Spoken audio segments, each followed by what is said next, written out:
knitting news from Knit Happens Teesside for the 34th week of 2025. And on this show we will have a little bit of thwacking and a vintage knitting find, an antique. So the other night at knitting, Jill was working on her turquoise lace top, the one with the, oh, it must be cobweb because she's using two balls together.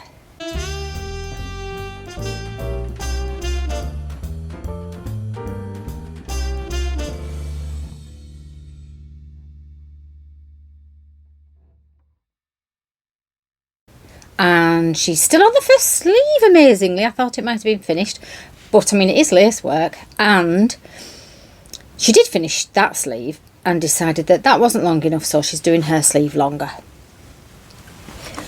So that's Jill's. Helen's, you know, she was making good progress with her, I can see her hair somewhere. Helen was making really good progress with her shawl that's segmented, but she decided that the mohair that she'd added in was just too sort of greeny blue. So she's pulled a sort of a section back and is she's quite getting on with redoing it. So that is made with one strand of merino and two strands of mohair, and when she changes the colour for a segment, it's the darkest one she swaps out. So she either swaps a mohair or a merino. As I understand, that's what she was explaining last night.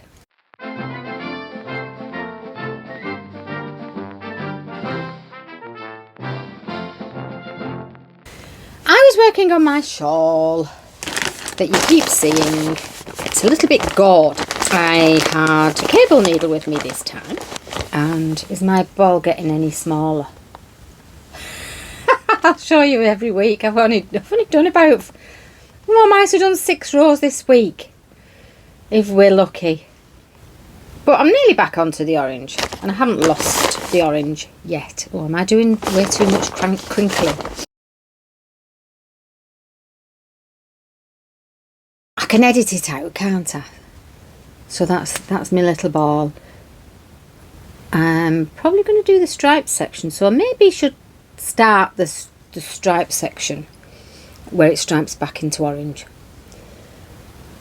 Which, if you haven't seen it and you haven't watched before, is Make Orange Great Again for Blocked Magazine Knit Along, in relation to somebody who's rather orange.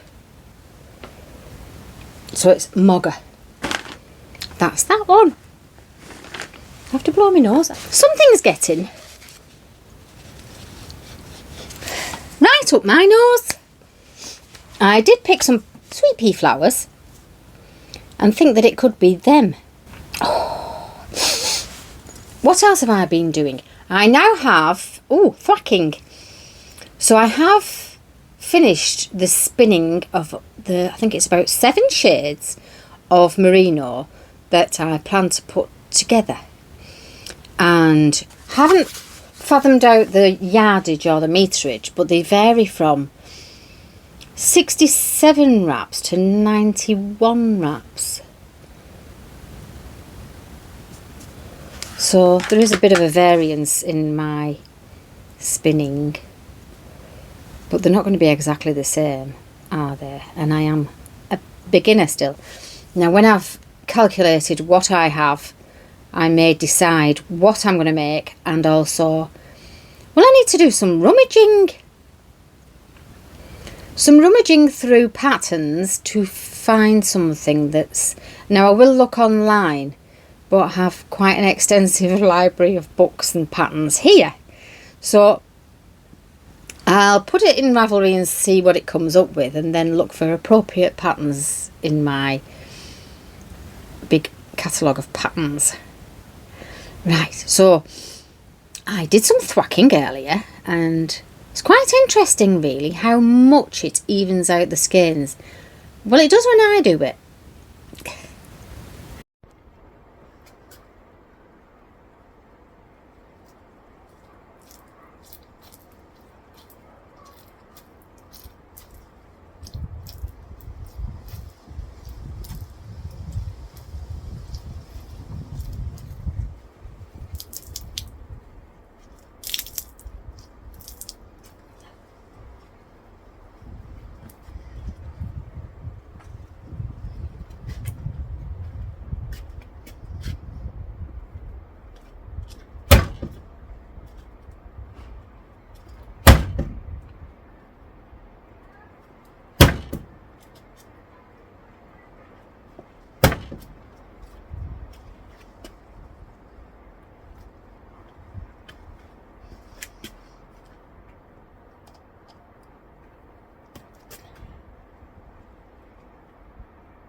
Definitely a difference. This one.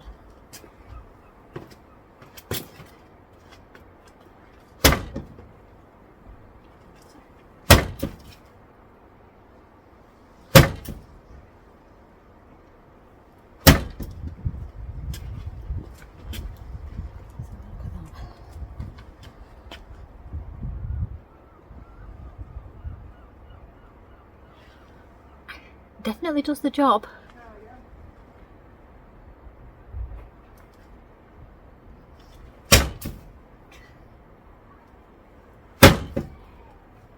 Oops. Undone.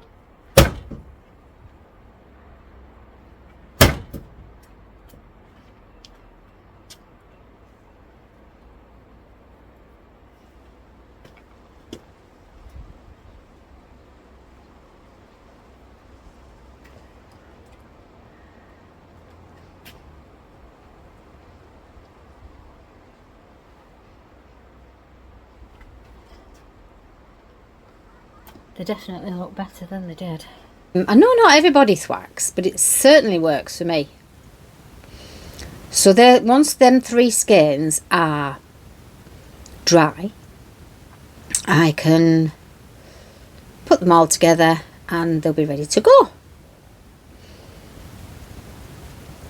It's quite enjoyable thwacking. Now I have a secret project that I won't be able to show you for a little while, but you could help me choose my yarn. I did pull some pink back and I showed you a couple of weeks ago, and it was this shade. This is a cushion front that was never made into a cushion, and it's quite groovy and it's not a bad pink, but I had 2 and I didn't have enough to finish off the backs as well, and I could have just used fabric and it just came to a full stop.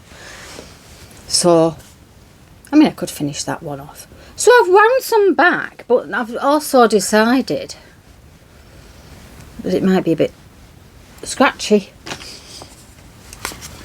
And, well, this is quite hairy. Being Kid Classic, Rowan Kid Classic, it's wool, mohair and polyamide. I haven't got the best glasses on. This is what I was going to make a little top in, and it is a nice shade of pink.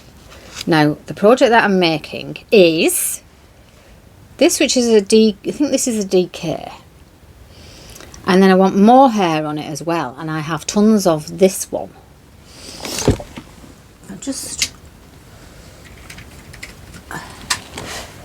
Is daylight better? It might be, it might not. Or a bit of both. We'll stick with both. This is sort of a blue pink, but this is more bluey, as you can see. So I want this and some more hair. Now I have this one,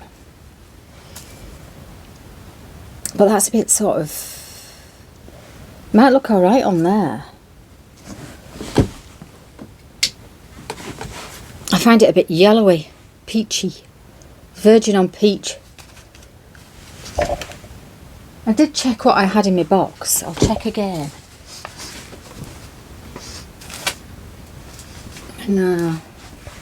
I don't think that's it. This is a kit I bought.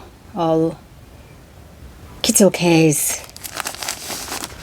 And the only one that's remotely pink is at the end there, and that's not going to do it really. So I did think I might try doing what Helen's done with her shawl and knit them together to see if they come up with some, if they're knit together, will they be a similar colour to this one? I can only try. So I'll show you what happens there. That's that. What was I going to show you? Oh,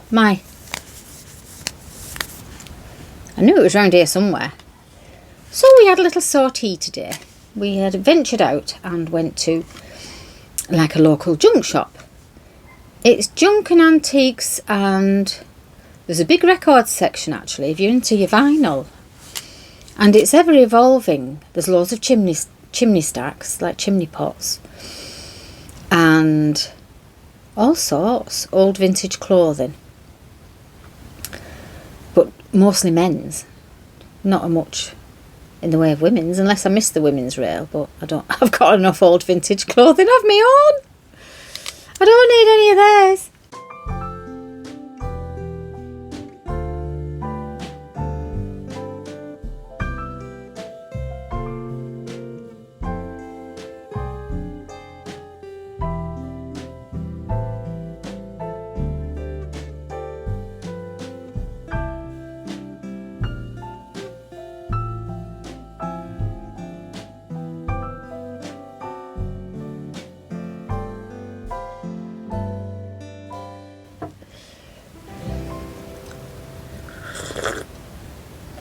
I am drinking chamomile and lemon tea. It's Emily's packet of tea that I have pinched one from. It's quite refreshing. Something is bothering me in this house and nothing new has come in except for sweet pea flowers. And a couple of other flowers that I popped in with them, but it doesn't usually bother me at all.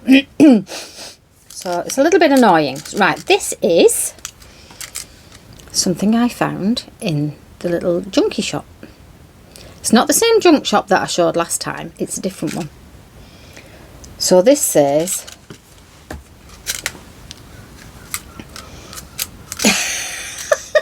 so the lighting's changed halfway through and the glasses have changed halfway through. And if I edit it out, we'll see if anybody gets the continuity.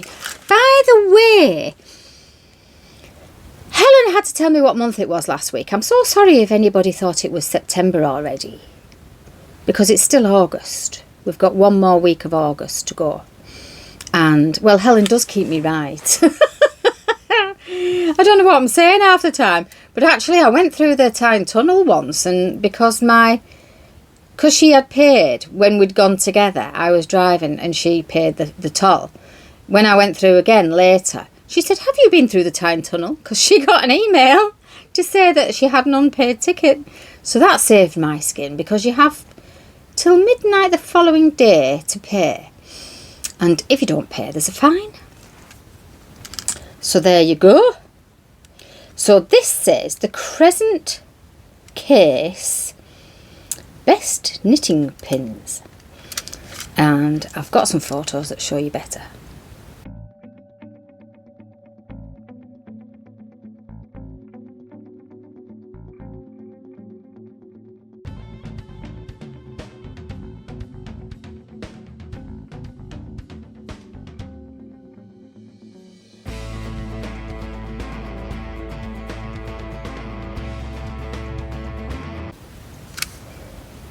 So on the end,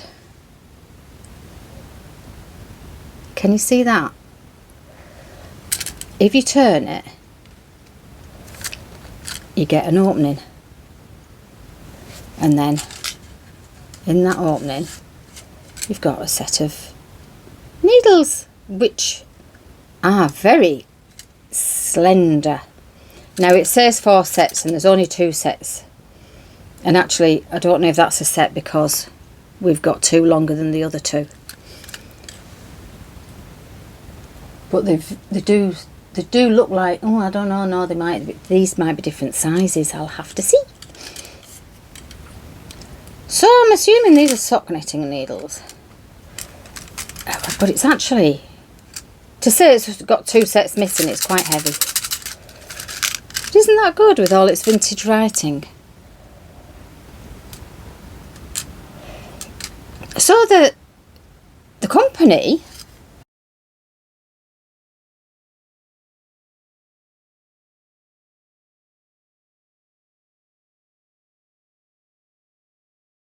so there's a little bit of history about it.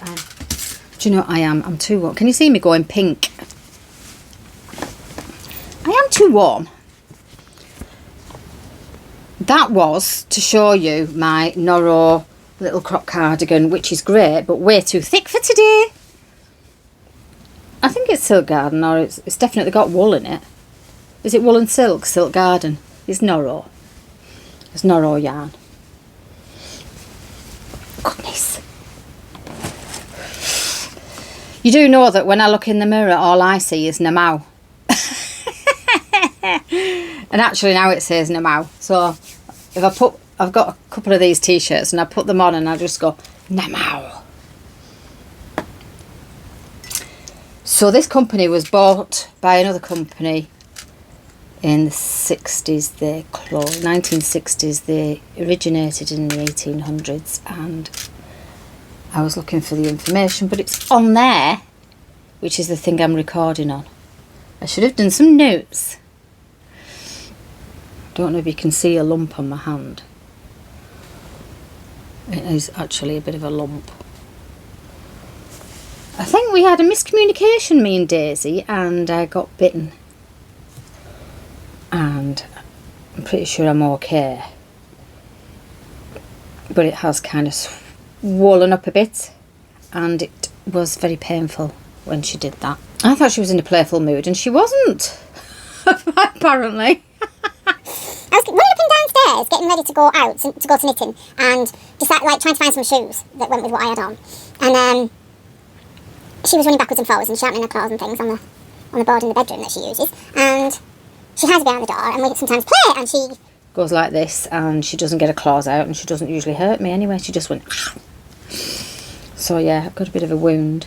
Anyway, I don't think she's fallen out with me completely, because she did sleep at the foot of the bed last night after she'd done this, and I haven't fallen out with her completely, because the thing is, she could have been an actual completely feral cat, because we don't know where she came from. She was about a year or 2. I mean, they tell you anything, don't they? Just take this cat, you have it. She probably previously had a home, because she was never like, she didn't look like she was malnourished, should we say that. She looked like she'd had enough to eat. And she's really lovely, but yeah, that was not a nice experience whatsoever.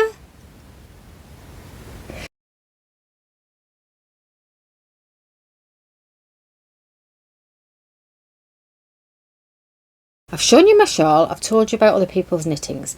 Other people's knittings. And should I show you some UFOs? That might be good, mightn't it? Well, you never guess what happened there. I went downstairs for the project, and then came back up and told you all about it without pressing record. So I've had to do it again, because I aim to entertain and do it properly, or as properly as I can. So last week I mentioned some blue yarn that was in my plans, and I was going to make the little yellow sweater blue. So a little blue sweater. And it's not a sweater, it's a cardigan. Anyway, that's by the by. This is what I did make with it, or I did start to make with it. This is in... Ooh, that's got a bit squished. Pom-pom. Summer 2017. And the pattern is,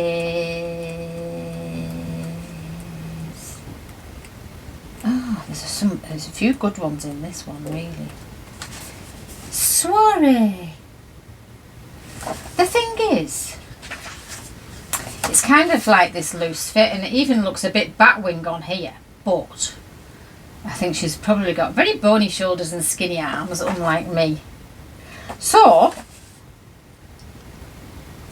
I made it aiming to have like a little bit of a neater fit, and my arms are a little bit shorter than some people's, and well, when I did all the measurements off a dressmaking pattern, I think it was Burda, or it was in a book, and it was a lot of measurements, not just bust waist hips, and all of mine were kind of like an average, except for my arms, which were 10 centimetres too short.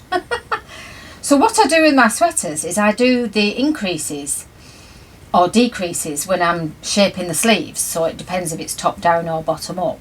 I'll do them closer together, so if it's kind of every 8 rows, I'll do it every 6 rows to make sure I get the decreases in and I don't have a baggy cuff, or to make sure I've increased enough and it's big enough at the top. So with this sweater, which is really nice, I mean all the details down the side there, and I'm aware that I've got nothing holding my stitches, but that's because I was pulling it back. I had a needle in each side, and well, it fits.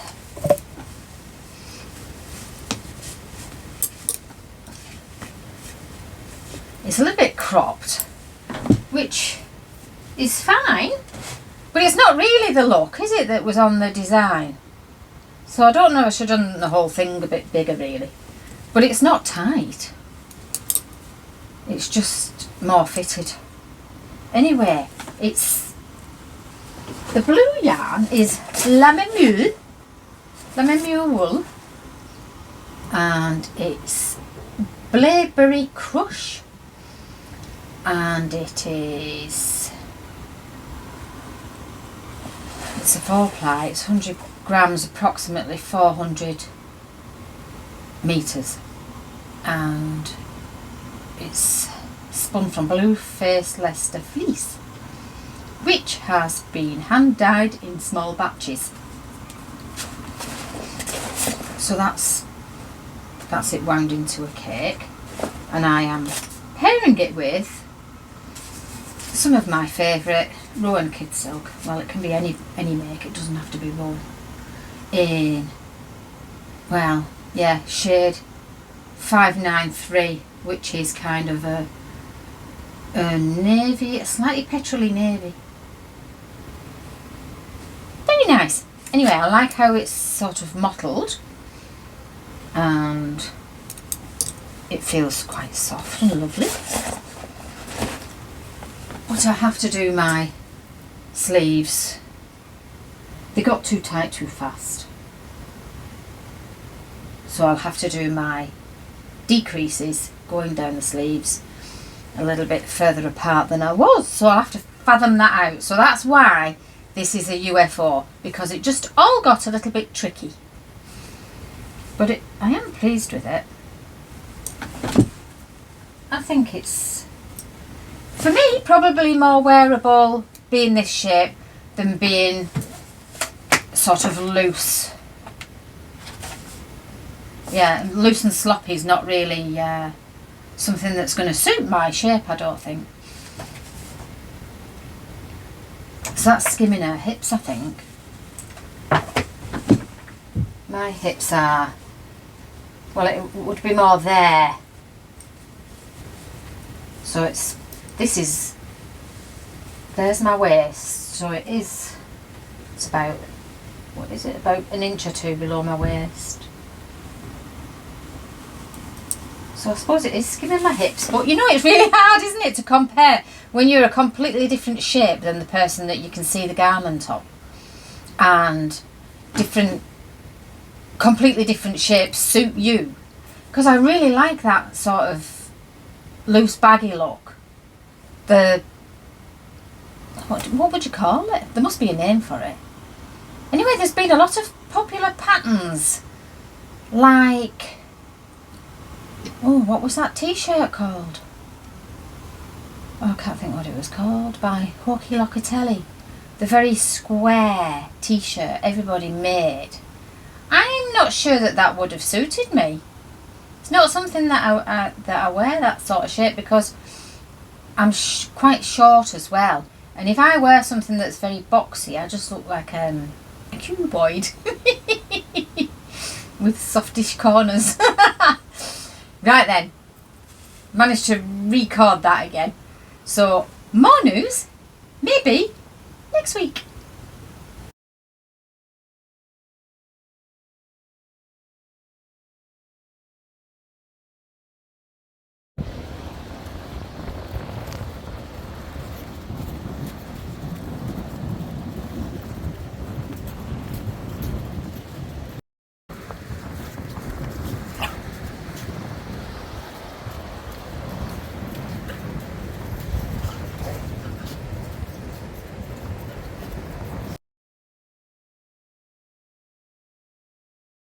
Oh, went to Oldham, got some yarn.